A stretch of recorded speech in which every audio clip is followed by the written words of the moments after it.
as far as you have access to your child's information, you have access. There's Christy.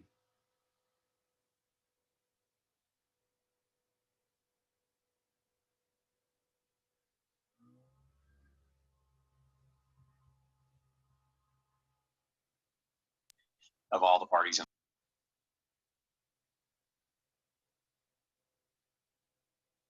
Are you there?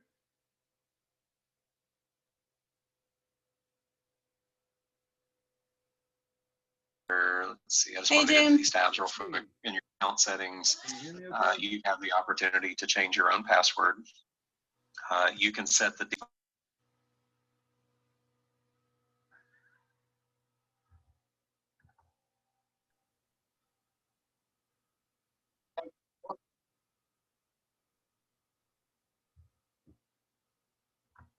Oh, Gina, are you there? I'm here. Oh, good. All right. All right. Christy, you're muted.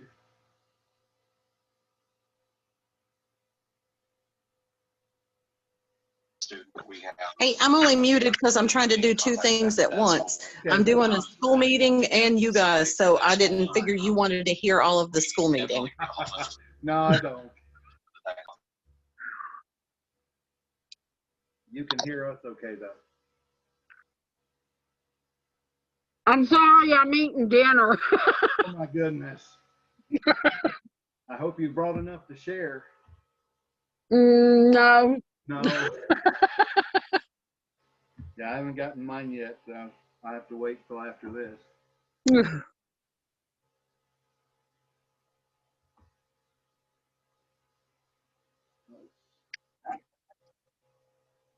I usually wait until about 5 minutes pass so that everybody has a chance to sign in. Hush. No. You cannot have my hot dog. No. You can't have my dinner. Stop it.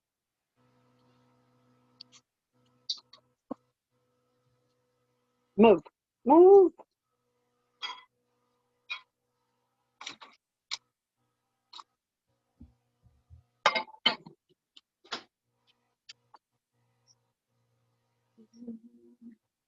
See if I can get you a little better.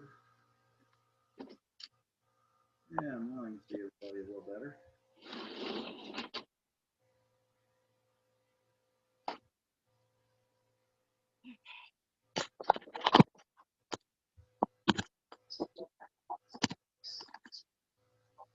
So I hope you guys had a great day. It's been okay. Good. We're going to be in the book of Judges. Is that right? That's right. Yeah. Okay. Now that's page 396 in my Bible. I doubt it's the same in mine. Let's see. Okay, 288 in mine. Oh, okay. Mine's got all kinds of study aids at the beginning of each book. So what did y'all do last week? Because I missed it. All we did was like a welcome, an introduction, and how the study is going to run. Okay, okay. So we're starting at Judges 1:1. Oh, yeah. Okay. Yeah, we haven't gotten into the meat of the stuff yet. All right.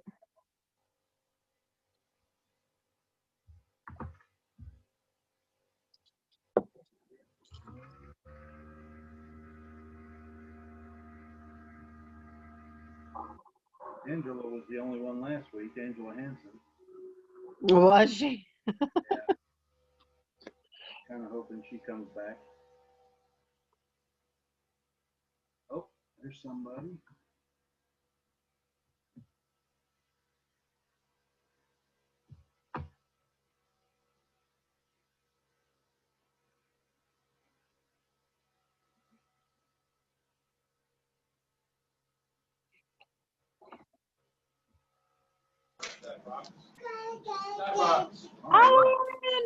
Hi, how are you guys? Doing Good. good. How are you? Good. I know that it says in the bottom of the box that I'm your husband, but I'm not. I didn't even notice that. I'm right there. Yeah, I see it. There was something I found last week. Hey, Grayson. Say hi. They can see you. Make it full screen so Here you go. Ollie's feeling left out. There we go. Hey, Ollie. How about Well, you me? just saw him. You just saw him. Adrian's coming too. Oh, okay. Boys, you're gonna have to go away. Now you're gonna have to go on.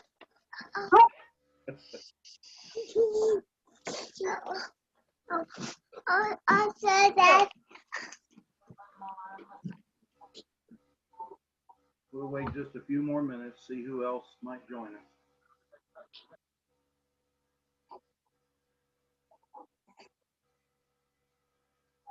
Did any of you guys go on and watch YouTube, the lesson last week on YouTube? I didn't. All right, well, that's okay. I'll back up. I had a homework assignment last week, so you guys didn't do your I'm homework. glad I missed that. You didn't know that. All right. About 7:02. Just a few more minutes.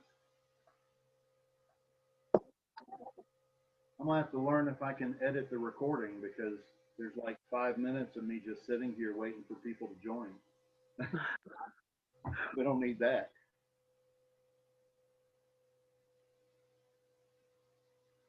Jeff says you can edit. Okay. That's He good. thinks. Okay. So all of this is still brand new. I'm gonna try sharing my screen and all that. I hope it works. Because if it's not, it's gonna be really boring. You're gonna watch me all night. Jim, what are you sitting in? What? What are you I'm sitting in in? a It looks chair. like I put some. up a drop cloth behind me, so you Oh, guys can okay. bathroom I door. thought it was like some big, like, king chair or something. No. A It's just, throne. That's the word I'm looking for. yeah, it's just a drop cloth on a frame. Hey, Adrian. She's connecting to audio. Oh. Oh, there she is. Are you with us, Adrian? Hello. No, connecting to audio. Oh, now it's working. There you go. Hi, Adrian. Hi, Hey. how are you? Good. How are you doing, Adrian? Oh, doing good, getting the kids ready for bed. So if I mute it, it's because they're being loud. Okay. Let me figure out how to mute it. Okay, I got it. Hi, Gina. Oh, stop. My kids are being loud too. What's bad is when our dog does it and Jules trying to work on the computer. Stop that. She's had a microphone on all week and the dog loves to run to the back door and start barking. Shadow. Come on. Let's go. Good night, love y'all. Sasha. One more moment. Come on.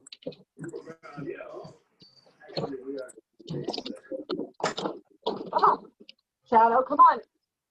Shadow.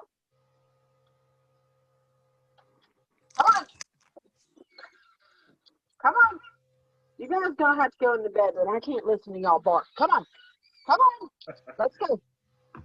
Come on. I feel a little outnumbered tonight. Here we go. Stay. At least we've got Grayson and Ollie. Yeah, I see his arm. And Jeff, when he pops in and out. Yeah. He's on kid duty, so. Okay. All right. Okay. Everybody about situated and ready to go? Yes, All right. I'm ready. Before we get started, I want to ask, would it be easier for you guys to meet at 6:30 instead of 7 o'clock? I can't get home before 6 and I need some time to prep before I start up. But I can start at 6:30 if it's easier for you guys, especially ones with kids. Anytime's fine with me, so whatever works for anybody else is fine. Okay. Adrian, you said that the kids are getting ready for bed pretty soon, right? Yeah, I'd be fine with either one. See, I'll figure it out either way because they're kind of inconsistent. So 6:30 is better for other people. I'm good with that. Okay.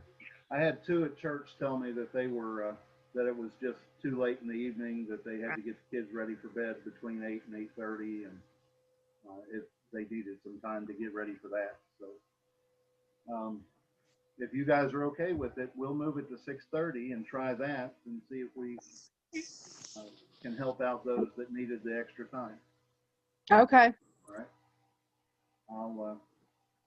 Jeff may have heard, but I'll get with him and we'll start advertising 6:30 instead of 7. All right, let me try. Oh, there's somebody else. We'll add Bethany.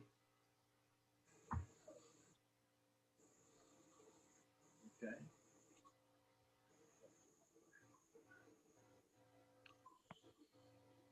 She's connecting to audio.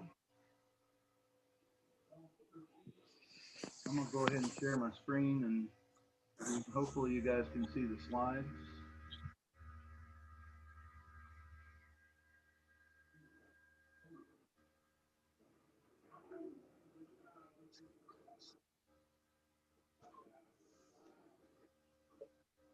All right. Can you guys see the slides okay? Uh-huh. Is it just a slide or is it like the whole Yeah. program? I see like the big slide, a study of the book of Judges, and then over on the side, I see smaller, like the next slides. Doggone it. Let me try. That's what happened last week. Zoom slideshow. What about now? Ah, there we go. I see one slide now. Good. Good. That was the whole idea of, I'm new to this whole technology. So bear with me. All right. So we're starting chapter 1 tonight. Last week we talked, Angela Hansen and I, and whoever watched the video on YouTube, learned about how we're going to study this. As we read through the chapters, I want you to pay close attention to the 5 W's and the H. Who, what, where, when, why, how, all those. We'll do some of that on the slides, and then other times we'll just talk about who these were about or where it took place, that sort of thing.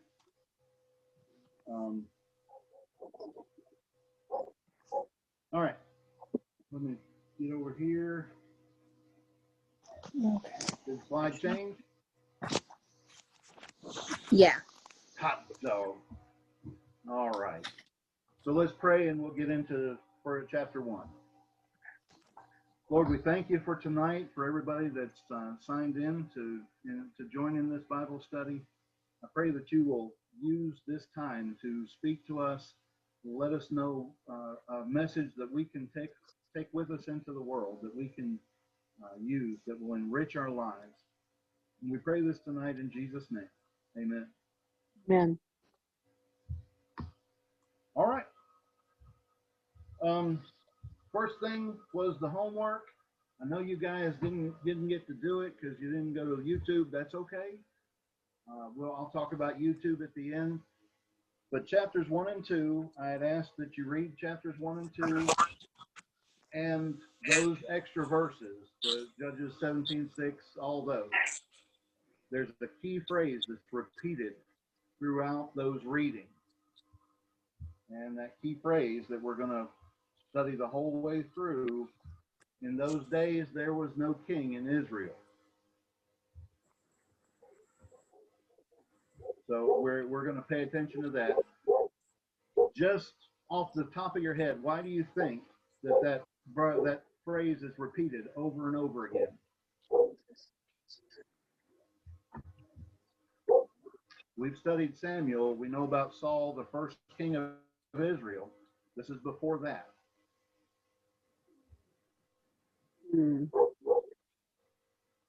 I'll tell you, it's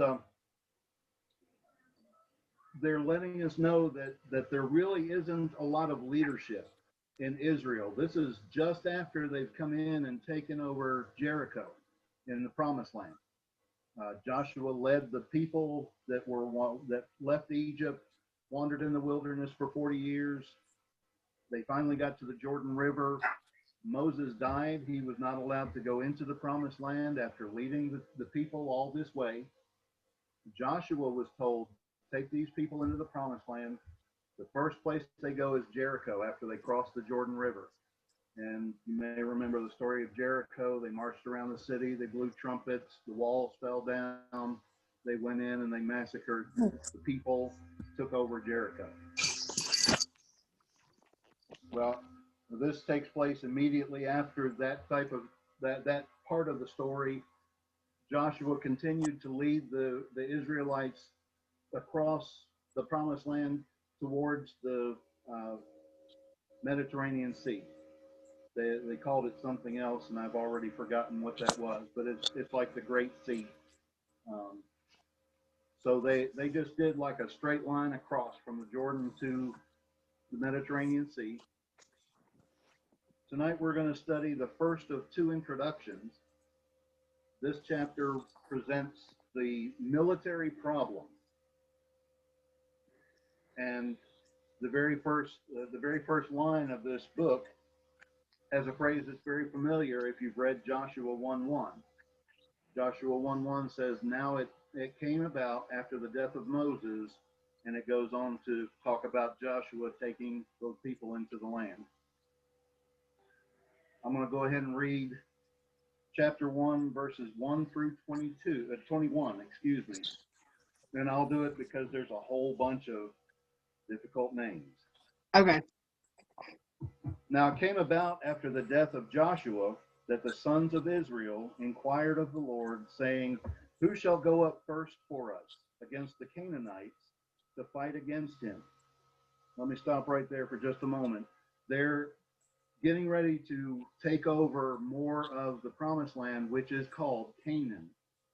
So the Canaanites are the indigenous people for this land, for the promised land. The Lord said, Judah shall go up. Behold, I have given the land into his hand. Then Judah said to Simeon, his brother, come up with me into the territory allotted me, that we may fight against the Canaanites, and I in turn will go with you into the territory allotted you. So Simeon went with him. Judah went up, and the Lord gave the Canaanites and the Perizzites into their hands, and they defeated 10,000 men at Bezek. They found Adoni-Bezek in Bezek and fought against him, and they defeated the Canaanites and the Perizzites. But Adoni-Bezek fled, and they pursued him and caught him and cut off his thumbs and his big toes. Adoni-Bezek said, 70 kings with their thumbs and their big toes cut off used to gather up scraps under my table, as I have done. So God has repaid me. So they brought him to Jerusalem, and he died there. Then the sons of Judah fought against Jerusalem and captured it, and struck it with the edge of the sword, and set the city on fire. Afterward, the sons of Judah went down to fight against the Canaanites living in the hill country, and in the Negev, and in the lowland. So Judah went against the Canaanites who lived in Hebron. Now the name of Hebron formerly was Kiriath Arba. And they struck Sheshai and Ahiman and Talmud. Then from there they went against the inhabitants of Debir. Now the name of Debir formerly was Kiriath Sepher. And Caleb said, the one who attacks Kiriath Sepher and captures it, I will even give him my daughter Achsah for a wife. Othniel, the son of Kenaz, Caleb's younger brother, captured it. So he gave him his daughter Achsah for a wife. And then it came about when she came to him that she persuaded him to ask her father for a field. Then she alighted from her donkey, and Caleb said to her, what do you want? She said to him, give me a blessing Since you have given me the land of the Negev, give me also springs of water. So Caleb gave her the upper springs and the lower springs. The descendants of the Kenite, Moses' father-in-law, went up from the city of palms with the sons of Judah to the wilderness of Judah, which is in the south of Arad, and they went and lived with the people. Then Judah went with Simeon, his brother, and they struck the Canaanites living in Zephath and utterly destroyed it. The name of the city was called Hormah. And Judah took Gaza with its territory, and Ashkelon with its territory, and Ekron with its territory. Now the Lord was with Judah, and they took possession of the hill country, but they did not drive out the inhabitants of the valley, because they had iron chariots. Then they gave Hebron to Caleb, as Moses had promised, and he drove out from there the 3 sons of Anak. But the sons of Benjamin did not drive out the Jebusites who lived in Jerusalem, so the Jebusites have lived with the sons of Benjamin in Jerusalem to this day. That's a lot. We'll break it down. All right.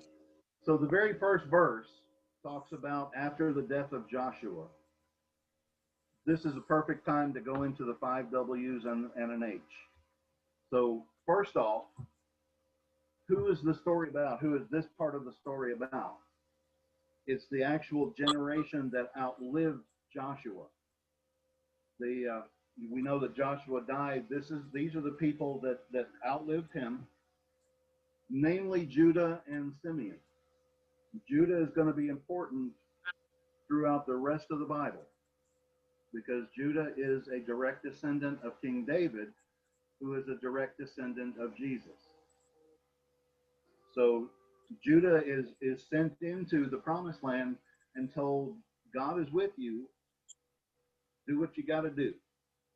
Take out these Canaanites. It mentioned Perizzites. Perizzites, the scholars feel like is just a term for like the slave labor that the Canaanites had. They were another race of people that the Canaanites had enslaved. I meant to tell you, anytime that I say something or you read something that you have a question about, just shout out, stop me. We'll talk about whatever it is. I'll do my best. I've got 2 Bibles, a commentary, and a picture book sitting here. So we ought to be able to find out an answer pretty quick. So the next W is what?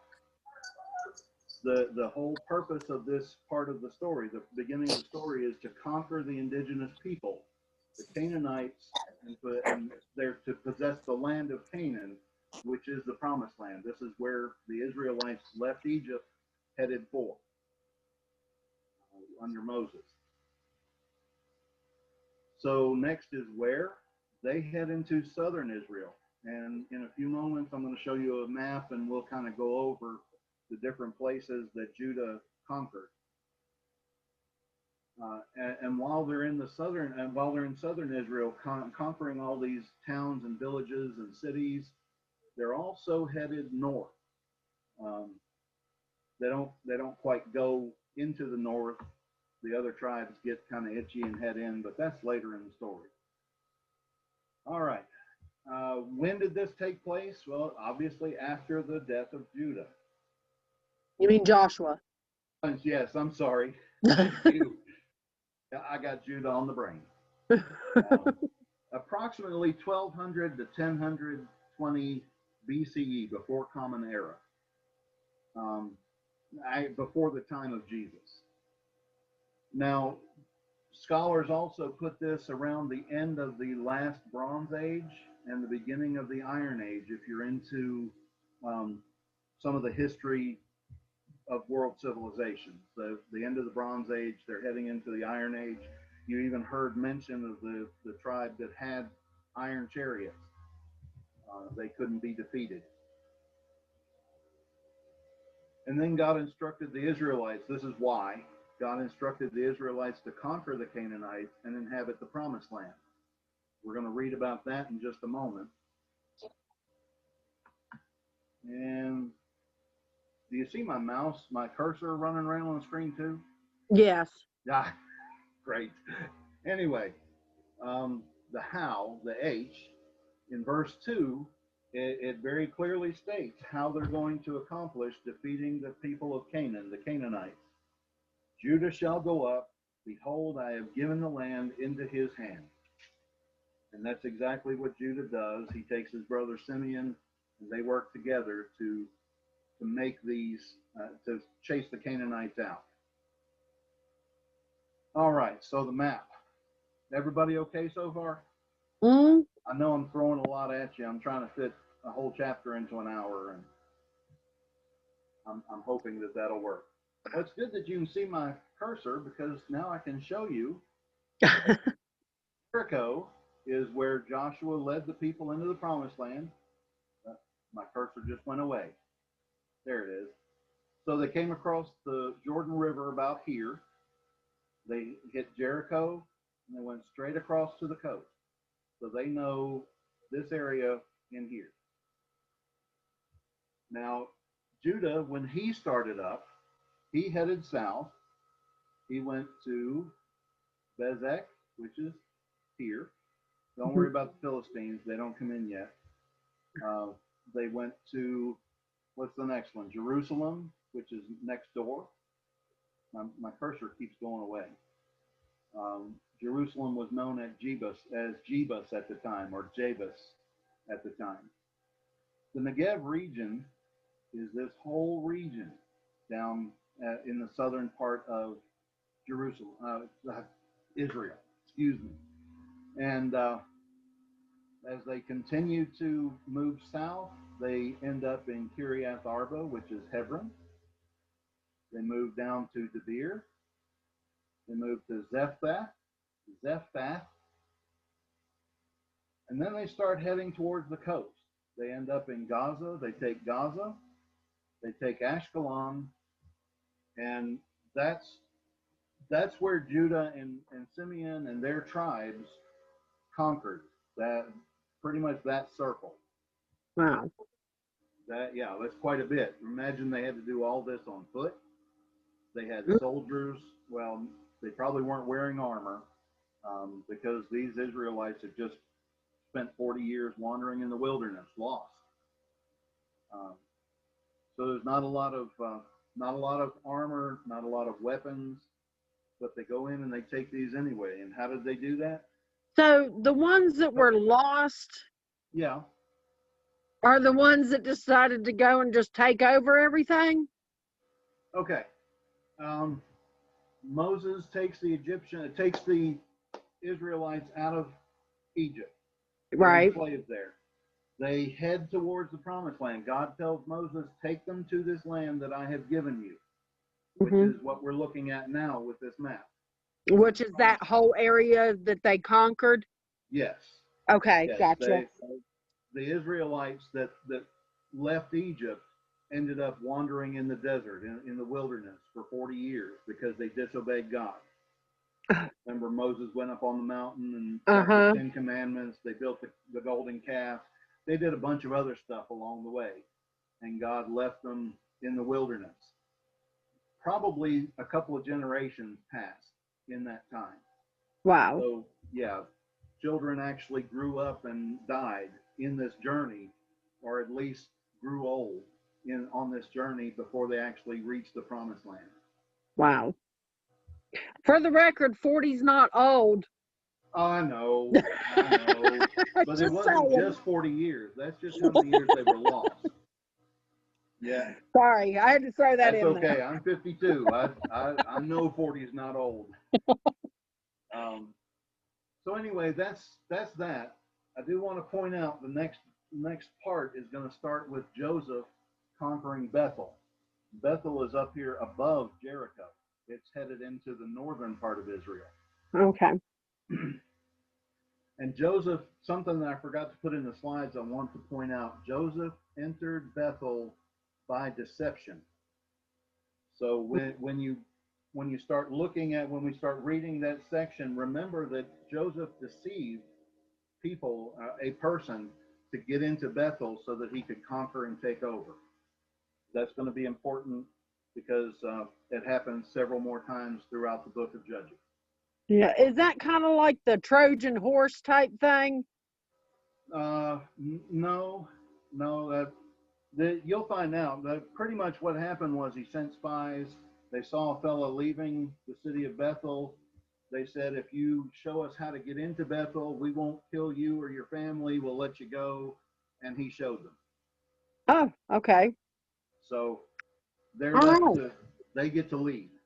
But All everybody right. else in Bethel, they got chased out. So we're starting on 22 now, right? Well, I think we've got a little bit more Oh, before we okay. start 22. You don't have to turn if you don't want to. I'm going to read these and hopefully do it fairly quickly. I don't know what time. Yeah, about half an hour in. That's good. Okay. So Exodus 23:20 through 33. This is going to be important to what we're getting ready to read.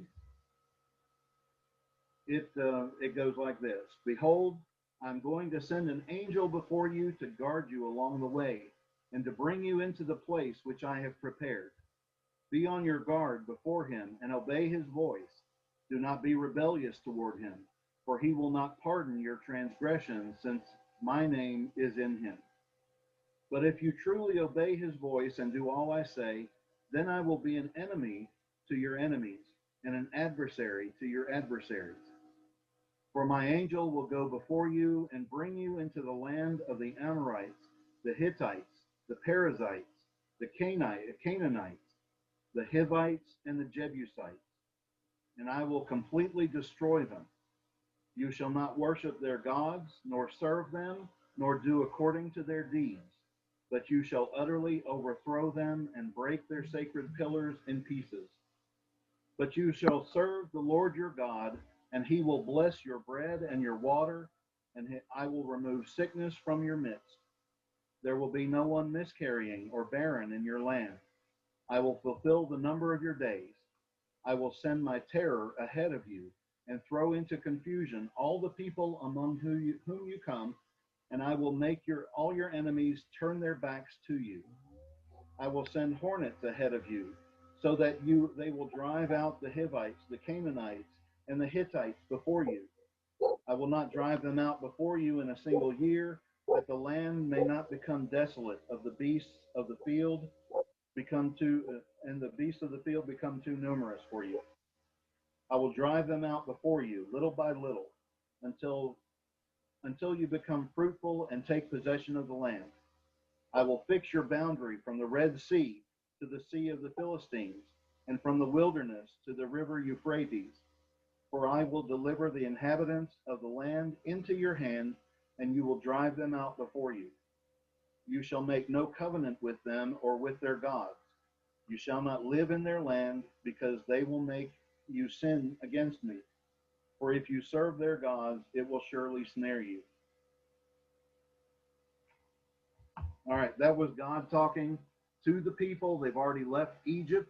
They're getting ready to set up the tabernacle for the first time, and he's making a promise to them. This is where you're headed, and this is what's going to happen as you go and once you get there.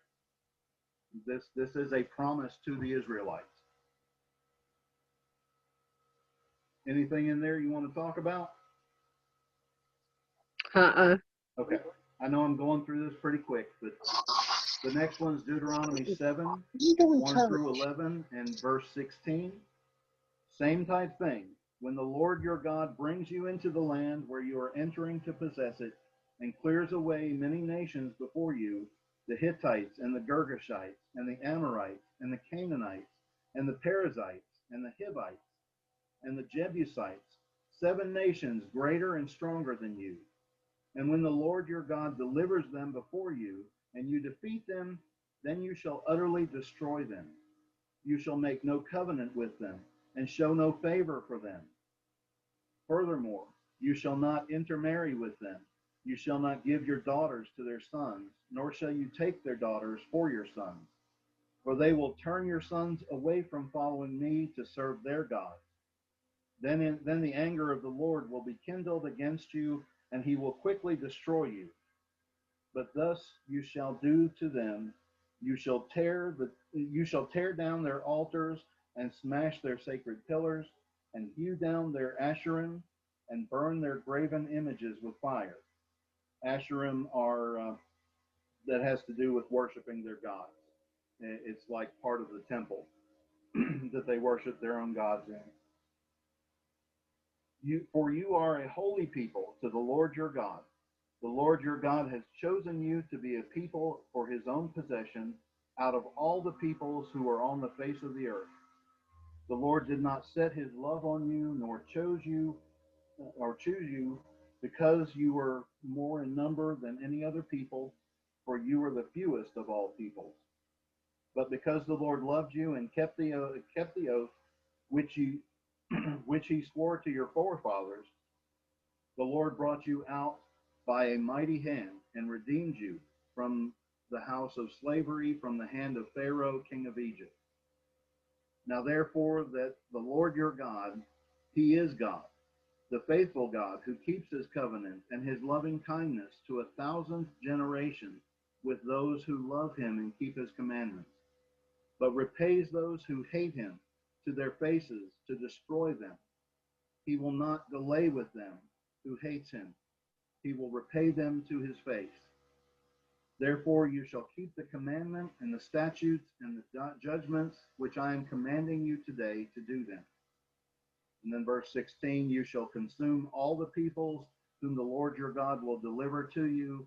Your eye shall not pity them, nor shall you serve their gods, for what would be a snare to you. Sounds very similar to the first, doesn't it?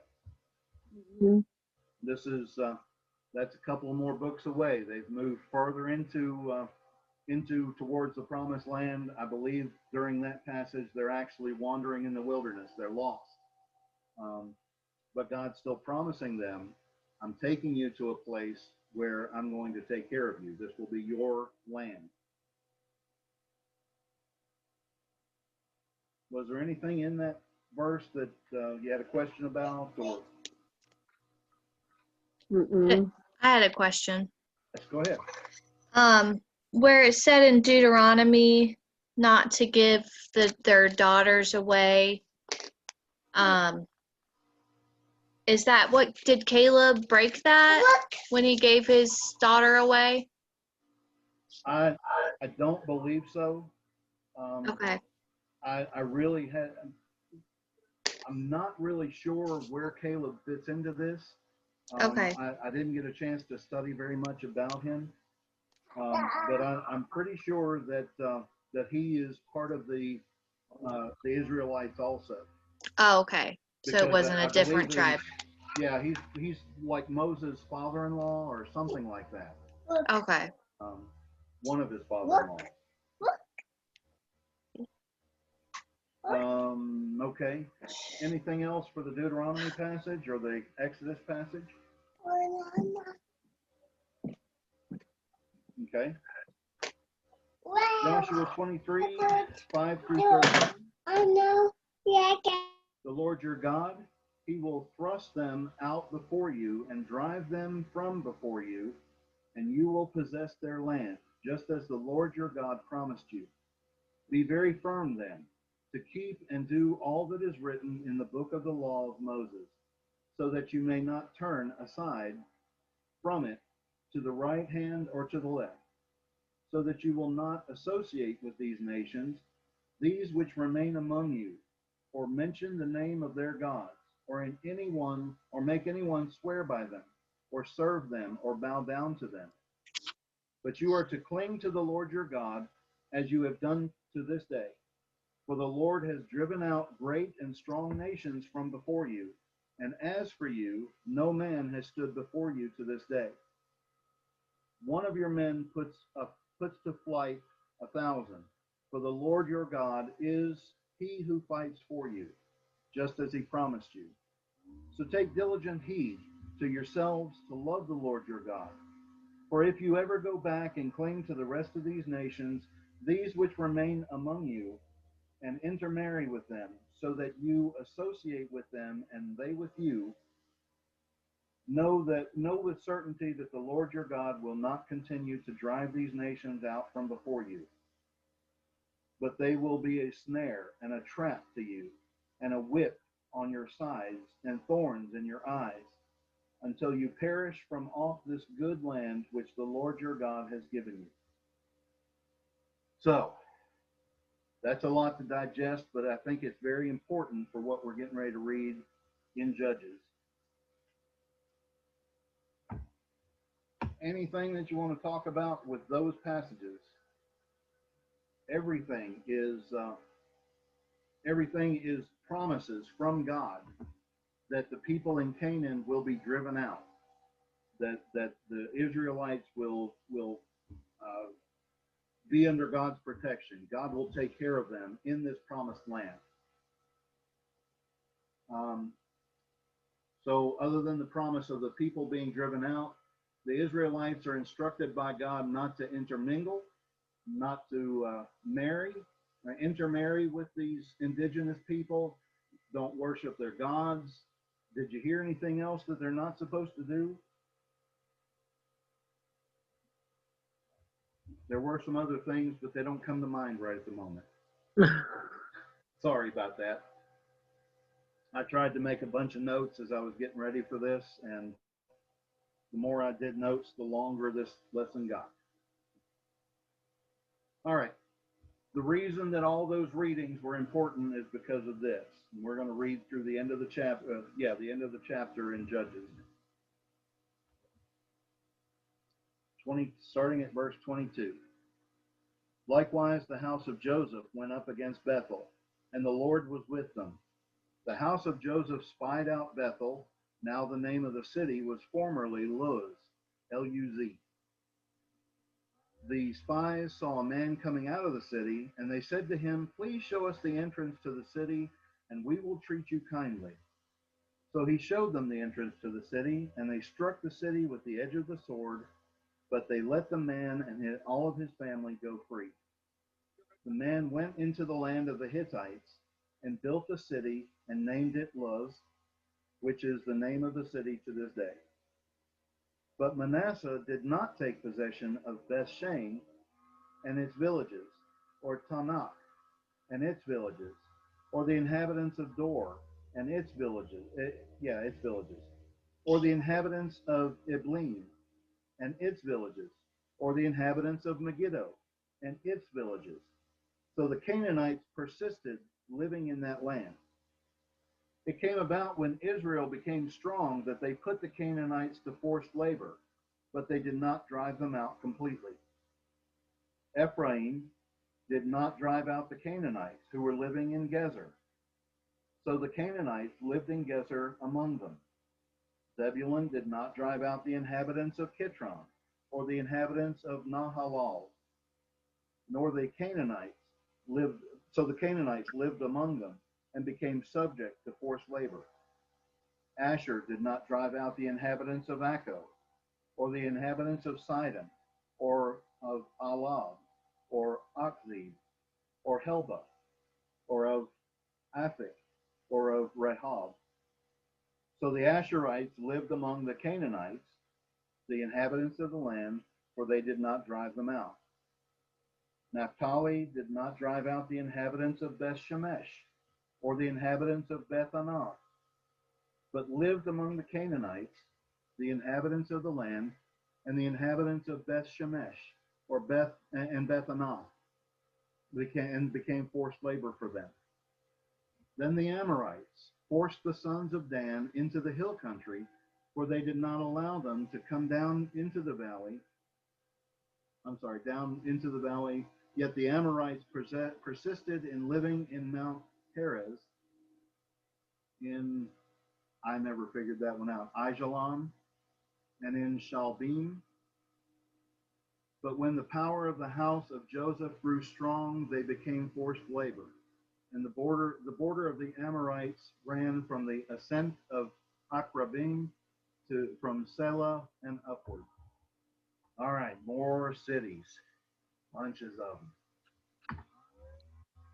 them. Let's go back to the map. So these other tribe leaders, that's who those people are. Manasseh and Asher. Asher's people are called the Asherites. Ephraim, he has a tribe. All these tribes, there's 12 of them, start taking the land. God hasn't told them to do this yet, just Judah. And the other leaders, besides Judah and some of those, head north. They start taking some of these other, or try to take some of these other cities. You see Megiddo here. That was one of them that was mentioned. Beth Shane is another one that was mentioned. It's over here on the other side of the Jordan River. So they try and take these lands. There's Dan up here at the very top of Israel, in the very north. But what did they do different than Judah did? Did you say they? Go ahead. Did you say that they pretty much did that on their own? That they weren't instructed to do that yet? Well, there's nothing that tells us that they were instructed to do it. So they were working, I feel like, on their own. And I read that in several other places that some other scholars feel like that was part of the problem. They weren't given God's blessing to start taking these other cities. Let me go back over here. And then the other is that they didn't drive the Canaanites out. They didn't drive all these indigenous peoples out. They decided to start living amongst them. Oh. And now you can see why I wanted to read those other passages. Yeah. Because they were specifically told not to do that. That's right. And it wasn't just once, it was over and over and over again. God told them from the time they left Egypt until the time they got to the promised land, he's telling them, if you do what I tell you, this will be your land. And as soon as they get to the promised land, over half of them say, I forgot all about this. I'm just going to go in and take the city that I want to take. And they decide not to fight and just start living amongst the people. Some of them took the Canaanites as slaves. That wasn't what God told them to do. The promise was, if you drive the people out, I will help you drive them out. Don't intermingle, don't intermarry. Anything else there that you want to get into? I just want to make a comment. I just want to say that I can see how God can get so frustrated with us. It's like these Israelites are very bad children. They are not doing anything they're told. I have one like that upstairs. I know how he feels. Yep. It's frustrating.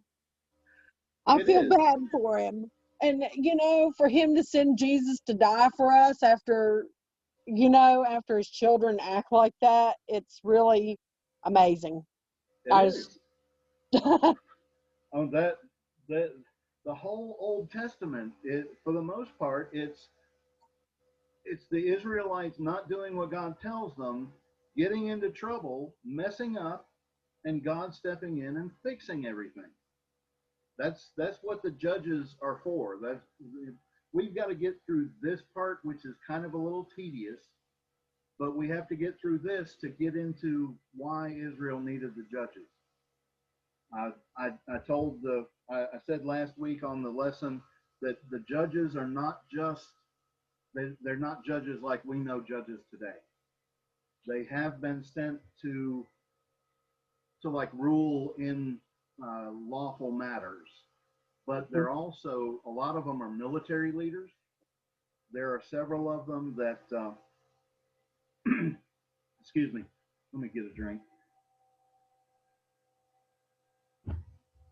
There are several of them that they don't really, they're not doing military stuff. They're not doing legal stuff. it's more of they're just a leader in the area. And so that's why we need to get through this. We need to understand why there's a need for the judges. Okay. Kind of sounds like a sci-fi novel or something, the judges. There are several judges throughout. I've already lost the exact number. Is it 12? That reminds me of Saturday Night Live. There used to be a skit where that game show and every answer was, is it 12? Anyway, I think we've already compared these verses. I'll get into how many judges there are next week because it just slipped my mind. And like I say, I can't take notes because it'll be a 3-hour class. So homework. We're going to wrap this up. I need a 5,000-word essay on why you think the other tribes decided to live amongst the enemy instead of believing in God. Now this is Are you serious right now? This is an 8-point font, single spaced, and no. Oh, Jim. I was gonna say I might have to drop out of this class. No, I wouldn't do I'm that not to going to you be here guys. next week. I do want you to think about that, though. Why do you think the other tribes live amongst the enemy instead of believing God's promises? There's Bethany. I finally see your picture. Oh, hi. Hey. Have you been here the whole time? Pretty much, yeah. Okay, good. 'Cause I've only got 4 people on the screen, and I'm one of them. So I'm not seeing everybody all at once. One last thing. You know that I'm recording this each week. I'm going to put it up on YouTube, and the next slide, I think, is the one that tells you how to find it on YouTube. If you miss a week, it'll be there. I try and post it the same night that we do the lesson. Make sure you go to that and at least follow along with what we're doing, because we can get lost in Judges pretty quick. So if you like what we're doing and you want to continue on, I'm going to make it possible to where you don't miss anything. If you need to reach me, there's all my stuff. You can write down my email address. If you want my phone number, just email me and ask. I'll give it to you. I'm not going to put it on this because it's going to be on YouTube. And there's the YouTube address. The church has a YouTube page. I don't know if any of you knew that. Sunday services are there. Wednesday night devotion is there. Our class will be there from here on out. Is there anything else that you want to talk about for the greater good? You can read ahead if you want to. Next week is chapter 2. Hey, I just want to tell everybody how good it was to see everybody since I can't be there until next week because of this lovely quarantine. So I'm really glad to get to see everybody and have some interaction. Well, we're glad you're here with us too. It is good to see all of you guys. Wow. There we go. I have missed talking with you all as well. I see a couple of you at church from time to time, but we don't really do a lot of talking there either. Church doesn't feel like church at the moment. Mm-hmm. That's all right. It will be soon enough. Oh, yeah. Anything at all through the week that you want to talk about or that you need, feel free to call me or text me or message me on Yahoo or whatever it is, Facebook. Zoom. Billy. Let me put this back up here real quick. I'm going to put that on there every week. I want to remind you to have a great week until next Thursday. Pray for each other and do something to brighten someone's day. Always make sure to do something to brighten someone's day. I hope I've brightened yours for a little while tonight. All of you guys brighten my day. Good. All right. So I kept it under an hour. That's great. Okay. We'll continue to try and do under an hour. So we won't, well, starting at 6:30, we'll finish up about 7:30 from here on Billy, out. if they're in the dryer, they're clean. I wouldn't throw dirty clothes in the dryer. Oh my gosh. My. I'm sorry, Okay. guys. Go All on, have a right. great week. Bye. Call me if you need. Bye. Bye. Take care.